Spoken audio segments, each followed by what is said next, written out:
Sonic the Hedgehog, Friend or Foe? Another book with AOSCH Eggman on the cover that has the Sadium world in it anyways. I won't be so annoyed, but every Sadium book has been awful so far. And this is by the same writer who wrote the rest of them. It starts out by wasting everyone's time with the memory of Sally's, with her running up to her father, who turns into Eggman and shreds up the list of hero groups because it was all a dream. I mean, technically this is something that never happened before. It still doesn't feel new to me because Sonya already had a dream like this. How did the illustrator for these books think they had to use the wrong design for Eggman? I already knew Sally didn't like that Eggman was in power. The scene is worthless. It would have felt a little less pointless if it was Sonic's dream. The same thing applies to him, but it would be more impressive. It would be more surprising.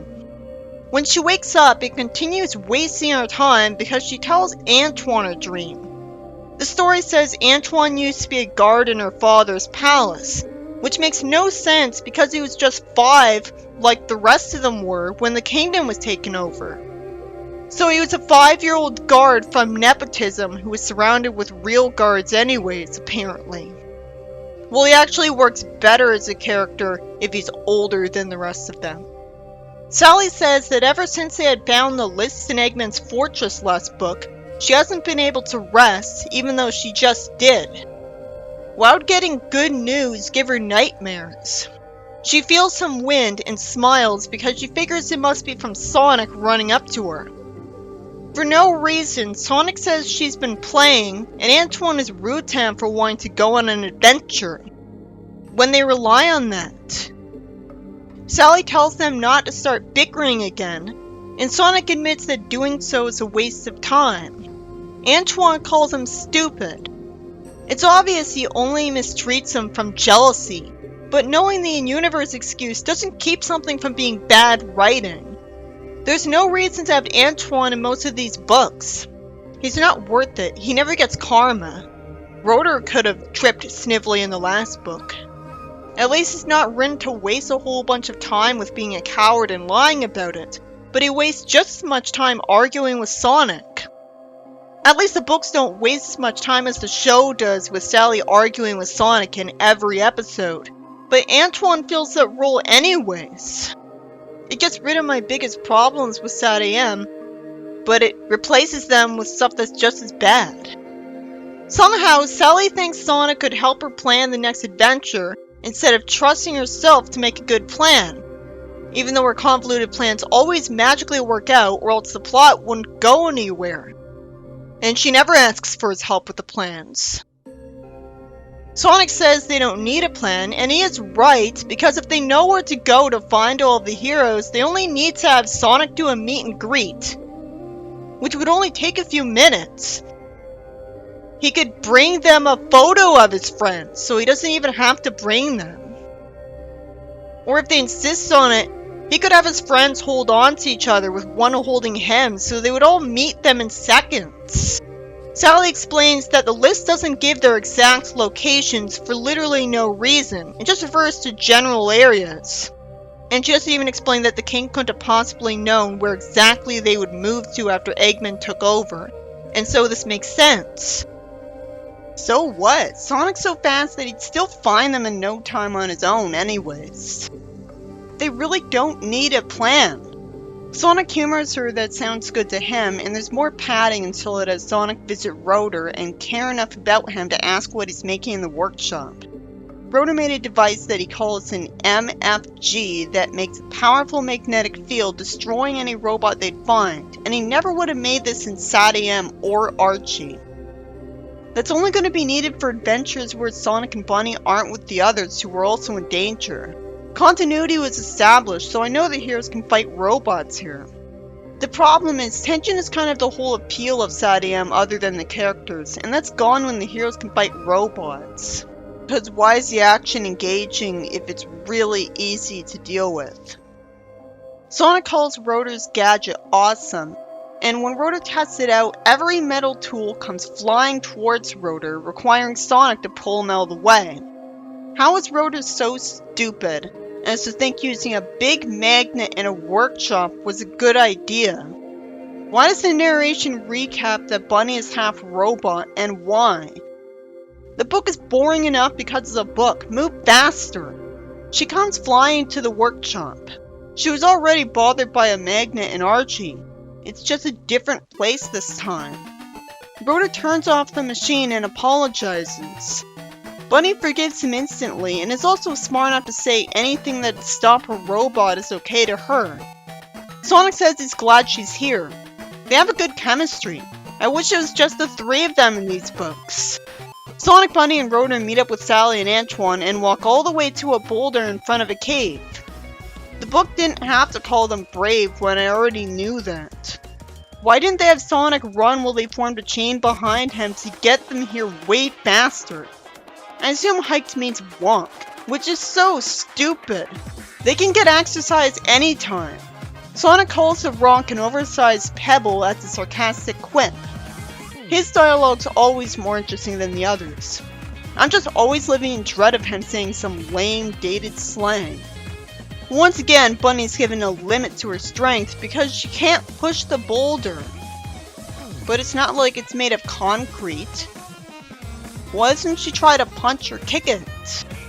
Because Sally notices sunlight glinting off the rock, she assumes it has some metallic ore. Rhoda should have been the one who noticed this because he's the genius. Sonic also has his intelligence eaten up by her because he somehow didn't realize what she was getting at and is sarcastic with her. Even Bunny knows what Sally's getting at. That's out of character. Oh, this is treating Sonic horribly. Sonic doesn't need to be made stupid to give value to his other friends being smart. Stupid's not cool, and being not a gadgeteer and of average intelligence in most areas is enough of a contrast. This kind of writing is why Sally was creator's pet in the show. Rhoda uses the MFG to move the boulder and has to dive out of the way when it nearly hits him. I appreciate that his invention creates some tension by nearly hurting him every time. I thought it'd be an effortless I win button EMP. Again, why are they just walking? They get swarmed by cave bats looking pathetic, because if they just held Sonic while he ran ahead, they wouldn't have them to worry about. Antoine slips on a slippery floor and slides down a steep incline into the darkness. So I just have to infer that the risk of sliding or falling is why they weren't running, because it was pitch dark. And none of them were smart enough somehow to just tell Sonic to run home for a lantern for them. I think this is the first time this has ever happened to Antoine in the franchise though. Sonic comes up with a plan to make a tornado hero style to bring the bats upwards, where they wisely decide to leave him alone. You'd think it'd be Sally or Rhoda came up with the plan, but I'm just glad Sonic was allowed to have one. He lampshades the lack of gratitude he's getting by telling them to hold their applause, which is the tiniest bit annoying. Bunny thanks him and so does Sally. She assumes for no reason that everyone's forgotten Antoine. Why did it take so long to respond to them? I guess he was passed out. He thanks Sally for her concern and says he landed near a river. So Antoine was useful for once. Anybody could have done this. But it's better that it was him because it was about being clumsy. I would have liked him dealing with this if I didn't assume the heroes would be stressed out and sidetracked with trying to find him. Sonic says cool, and the heroes reveal that they had kept inflatable canoes in packs they had. So they have a way to paddle down a river they had no way of knowing they'd deal with and were just smart enough to assume they might. Why did they think to bring these, but not a way to light up the darkness? Antoine pads it out by whining, and Sally says they should be patient. The river gets faster, and Sonic relatably appreciates that. He should have known it was because they were heading for the cliché waterfall. Sally tells Rhoda and Sonic to paddle over towards their boat and says they all need to be in one boat. When the boats get close enough, Rhoda grabs Sally's boat and he and Sonic get into it. Sally tells them to form a chain and tells Bunny to be in front while everyone else has to grab someone's legs. She tells Rhoda to turn on the magnet as they start leaving the cave and throw it onto a flat ledge on the side of the mountain as they'll fall. Sonic just has to be the dumb one questioning her. Predictably, her complicated plan saves them using Bunny's robot legs. There's different kinds of geniuses, and judging from Rotor never making plans, we're supposed to assume Rotor isn't a tactical one.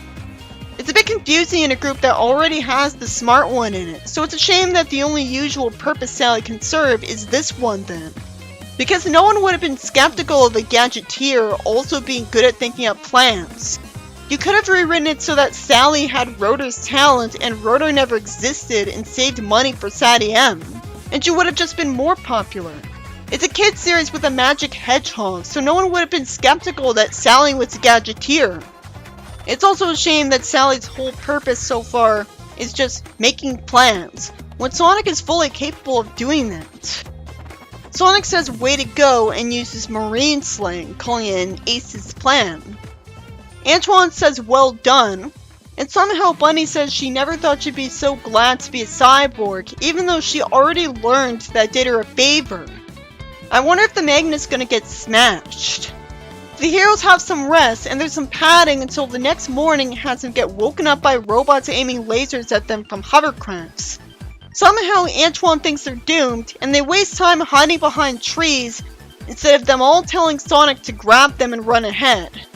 Because they inexplicably stood still, they saw a ram person get chased down and eject himself out of a hovercraft while the hovercrafts of the robots crash. Sally's overprotective of Sonic for no reason when he decides to help this guy, who's probably lazily taken from that episode of Sadie M where he betrayed Sally to try to save his friends. And just using him again has me suspicious of him right away. What is even the potential of this story anymore if it's just gonna give up and recycle a Sadie M episode? If the whole underground problem was in the Sadie M episode, how did I forget that? That was the most awesome part of this story. The ram thanks Sonic, and the robots stand there letting Sonic taunt them somehow before he runs into a lake where they short circuit. Why does he waste time doing an interesting strategy when the other books had him able to spin dash robots? Then he has some lame dialogue. Why did Rotor take so long to use the magnet to one-shot a robot? The ram thanks him 3 times, and predictably says his name's Airy again. Sonic makes himself look humble, saying no problem bud, when earlier he was talking all cocky like saying that he's just out for exercise. I'm so bored by the preceding pages. I don't think the exposition Airy gives even matters enough to mention. It's probably the same as in the show. Though I don't remember him having 20 members of his team. I wish he explained how the hell 5 of his friends weren't competent enough to get captured after all of their experience. Because it seems forced. He thanks them for the meal and somehow says he's got to be on his way instead of knowing he could and probably should take advantage of their abilities. If he wants to lure Sonic into a trap, why is he saying he's got to be on his way? Why is he leaving it up to chance and hoping that Sonic will tell him that he's got to help him? Sally doesn't trust Airy, despite him saying he's gotta be on his way. Aw, this is really ripping off the show. She's psychically aware that he's gonna betray them for literally no reason, considering that she's not actually psychic. Just because we're supposed to think she's smart, and heaven forbid she ever be wrong. That'd make her actually relatable. No, her angsting over missing her father doesn't happen enough to make up for creator's pet moments like this. Or bickering with Sonic, like she does here. She says he's always rushing off without thinking, even though at no point in the books did he ever do that, because that would actually be in character. Normally Sonic would be right to think she's just overly suspicious to question how a hero happened upon them in the middle of nowhere. It's called luck. You could say the same about them meeting the wolf pack later. Why didn't he meet them a lot closer to the Great Forest if that was all an act?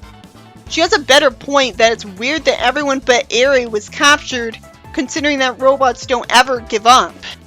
Naturally, Sonic isn't convinced because that's still just an assumption. Airy could have gotten lucky. And I'm assuming that is the case.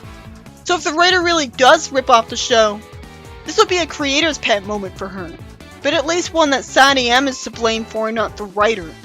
Seriously, the books should have been forbidden from stealing stories from the show. This is one of the very few times where a mandate would be a good thing objectively, because it only increased creativity. He's officially similar to my least favorite Sonic writer. If he weren't a hack, he would subvert our expectations after this. Sonic goes off with Eri, and Rotor eventually restores power to the Swamp Bot's head and finds the chip that controls his speech to make it play aloud. Sally wishes that Sonic weren't himself anymore, and whines about having no faith in him. Why is this wasting my time? Antoine says he agrees, but who knows, he'll say anything to try to get into her non-existent pants. Bunny stupidly wastes her time trying to reassure someone who doesn't have the ability to learn that Sonic's recklessness never matters in the long run. And it doesn't. If Sonic wasn't running into danger and not thinking in the games, he never would have chased down Eggman to even go through the classic Sonic plots. The Swamp Bot head tells the heroes that Sally was psychically right, and it goes over to Sonic's perspective to bore me with more plagiarism. What a hack fraud plot twist. What's the point of doing the same story again? I wonder if most fans didn't bother to read the rest of this. I'm only going to mention what I have to. What's good, what's different, and what makes no sense. If I know for a fact that something's stealing from Sadian's episode, I'm not going to waste your time with it. The problem is, I don't remember it very well. Eventually, Eri sinks in a sand whirlpool. I don't remember them having to overcome any tracks, so it must have been really forgettable how the show handled it. Actually, that is from the episode. I only found that out again after I looked it up after I was done reading the book. This time, Sonic runs around the whirlpool's edge, pulling on Eri to arms as he went, and makes him emerge. Eri thanks him, and while Sonic is impressive here, I wish it was someone else he saved. Eri's at least written to be silently guilty. Sonic carries him and keeps outrunning all of the sandy whirlpools. At the gate of the fortress, Eri holds Sonic back and throws a rock at a force field which effortlessly destroys it. The force field, not the rock somehow. It must have been rigged to be destroyed that easily. Sonic somehow doesn't lampshade this and wonder if Sally was right. Eri also presses the right buttons and opens the door, which makes Sonic surprised because Eggman changes the codes on his lock every hour. Even though he should know the heroes have a hacking computer with them. I mean, at that point, who cares what the codes are?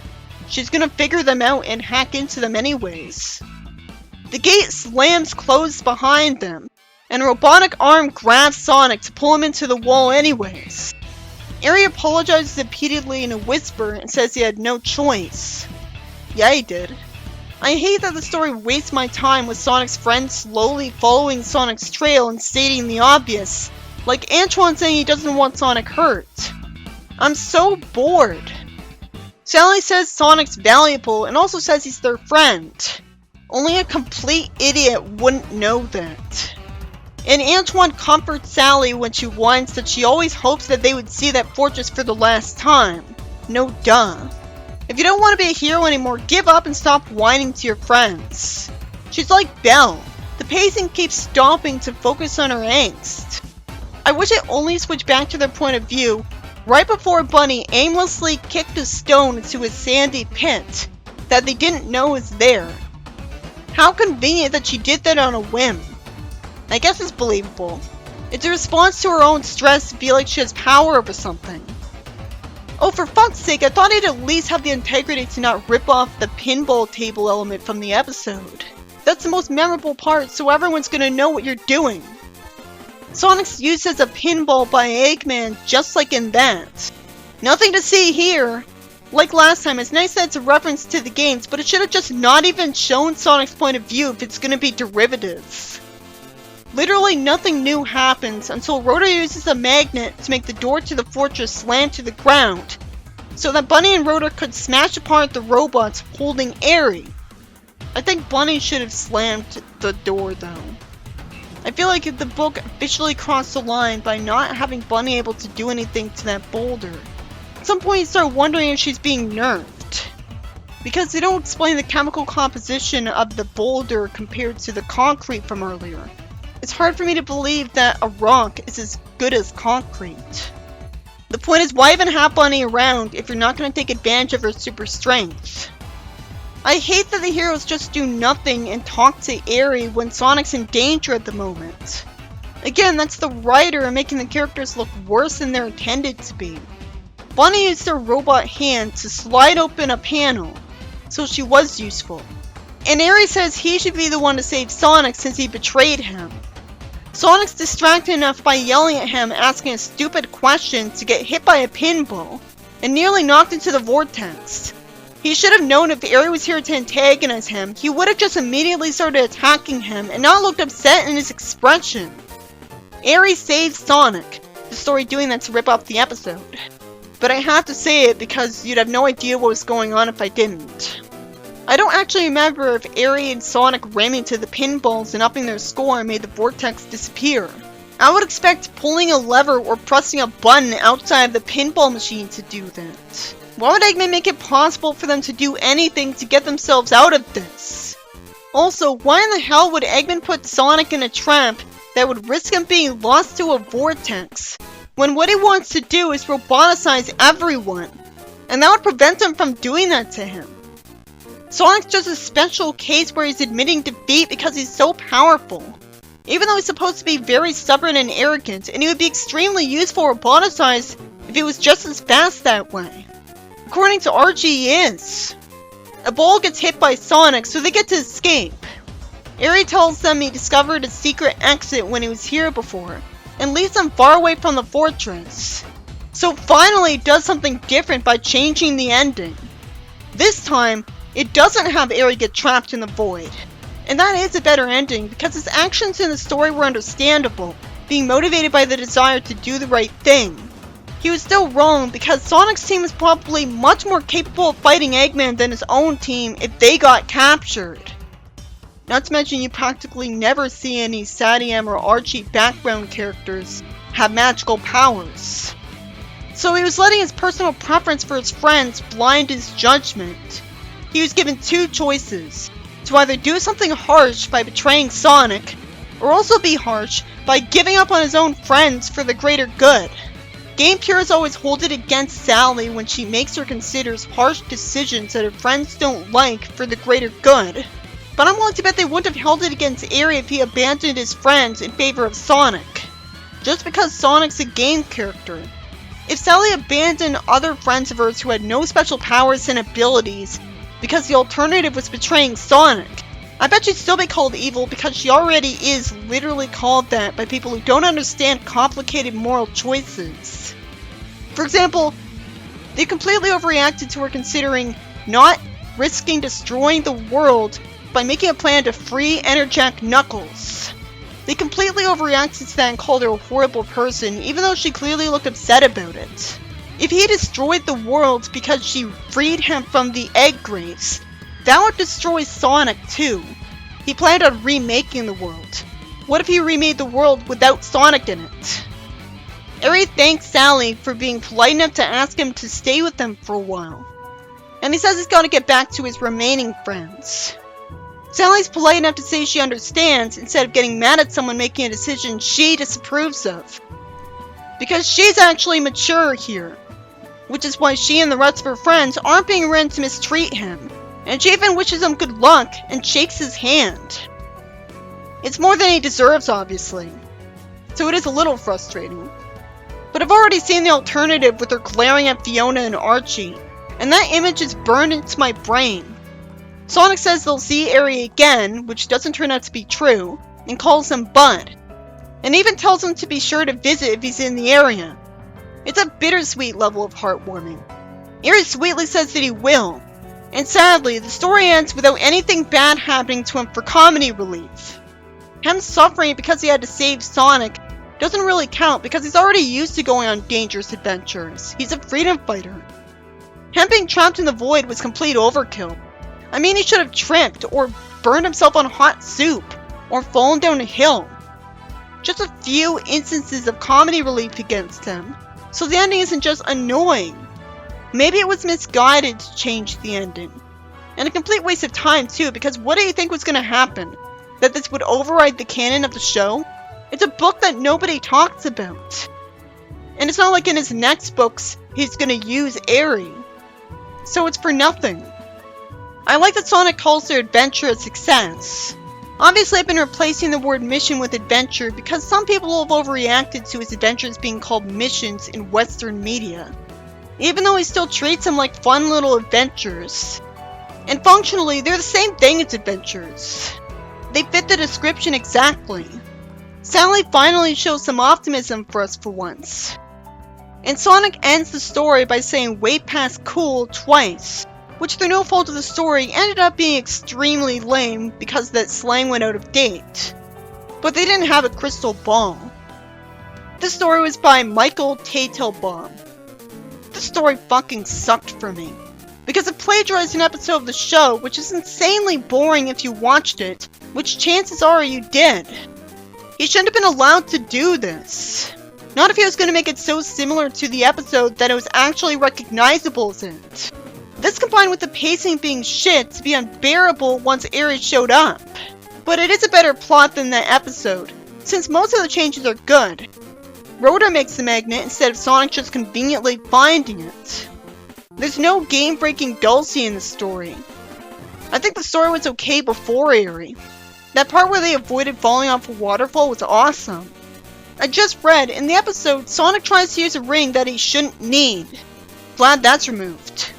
Eri doesn't get trapped in the void, though he should have gotten some punishments besides the expected distrust he got for it.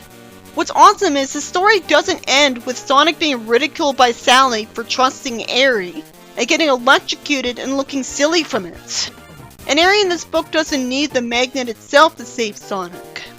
So that's new. And that's the only thing good about it. So it's a version of the story that's much better than the show's. So technically it is a good story. Someone hating a story doesn't always mean it's bad. This is why it's best to review everything thoroughly to put all the cards on the table and show a story for what it is. This is why I talk about plot holes. If a story's summary is full of plot holes, then I could understand saying that it's a bad story. Even if I thought it was a good one. Maybe I just value certain concepts more than other people.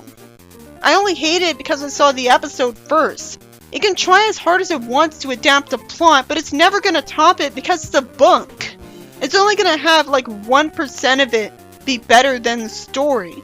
Because most of the experience is gonna be better if you're experiencing it on a television. So the only way the books can have value is to be as original as possible. And I'm confident that interestingness and pacing are the most vital elements of writing to get right. I say interestingness because I might not actually notice if something was done before, if the last time it was done before it wasn't memorable enough. What I'm really thinking about is creativity, because creativity is the most likely to be interesting to me. But I can still be interested in something that's not creative. It depends on how good the concept is. The most important thing to do is have an interesting plot and have good pacing. Because if you screw that up, I'm gonna be suffering through that for the entire story.